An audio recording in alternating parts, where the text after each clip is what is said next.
durant les 4 dernières années, le Maroc a démantelé 8000 cellules de trafic d'êtres humains. Mhm. Que le Maroc a avorté 14 000 tentatives de migration clandestine, dont 80 tentatives d'incursion ou d'assaut sur la ville de Ceuta.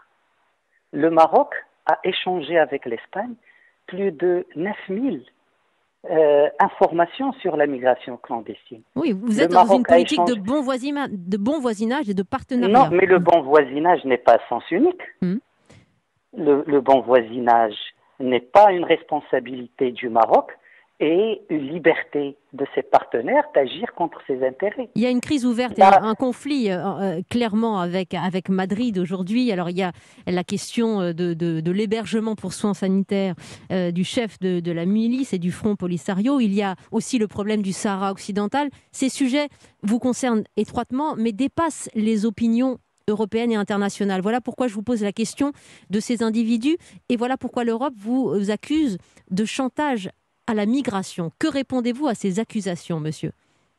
euh, comme je l'ai dit, le problème est mal posé. C'est comme si le Maroc avait une obligation Mhm. d'agir pour protéger l'Europe. Le Maroc n'est pas obligé. Le Maroc le fait en partenaire. Et le partenariat a des fondements. Le partenariat est réciproque. Il est fondé sur une compréhension des intérêts des uns et des autres. Oui, et ça veut dire que si On les ne peut intérêts ne sont pas pas compris, vous ouvrez les vannes migratoires?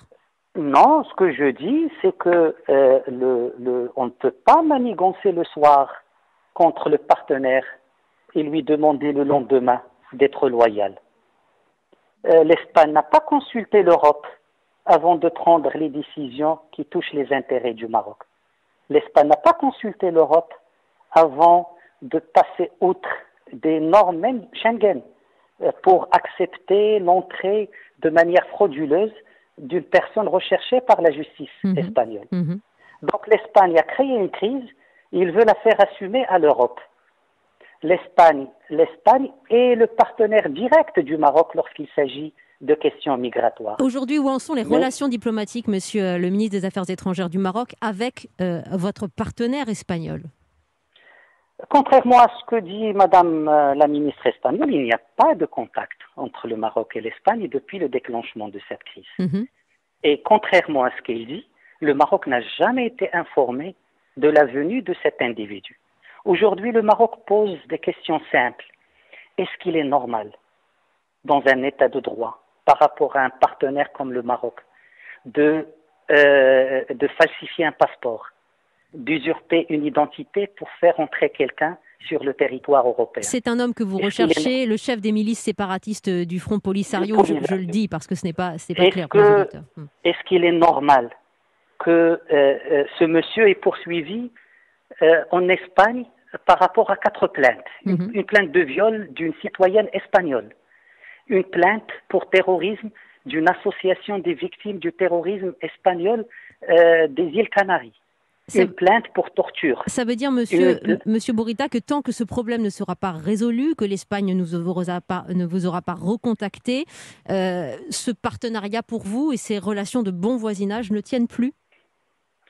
Le Maroc fait la distinction entre des relations très bonnes avec l'Union européenne et avec l'ensemble des pays, la quasi-totalité des pays membres de l'Union européenne, et une crise bilatérale née d'une attitude hostile de l'Espagne Très bien. par rapport au fondement de ce partenariat. Alors, je vous Ce pose qui une se autre passe question. aujourd'hui, Oui, c'est qu'on essaie oui. de détourner le débat Alors, il y a quand et même une de réalité. créer une crise Monsieur le Maroc-UE qui ministre, n'existe il y pas. a une réalité Allez-y, madame. qui s'impose, c'est qu'il y a à peu près 1500 mineurs qui sont passés du Maroc sur l'enclave de Ceuta et que, en vertu de la loi, ces mineurs ne peuvent être ni accueillis ni renvoyés dans leur pays d'origine. Ils sont aujourd'hui en errance sur ce territoire à quelques kilomètres du royaume du Maroc.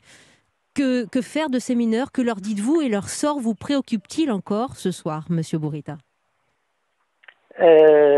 D'abord, vous connaissez les positions du Maroc sur le statut de Ceuta. Ce n'est pas le sujet et ce n'est pas le moment. Mhm. Mais par rapport à ça, c'est un problème que le Maroc discute de manière franche avec beaucoup de pays européens dans le cadre de sa responsabilité. Mhm. Le Maroc, au cours des dernières années, l'Europe n'a jamais entendu parler de ce front ouest de ses frontières. Ce n'est pas parce que ce n'est pas une voie empruntée par les réseaux de migration clandestine. C'est parce qu'un pays déploie 20 000 de ses forces de sécurité, prix de la sécurité des Marocains pour agir en partenaire.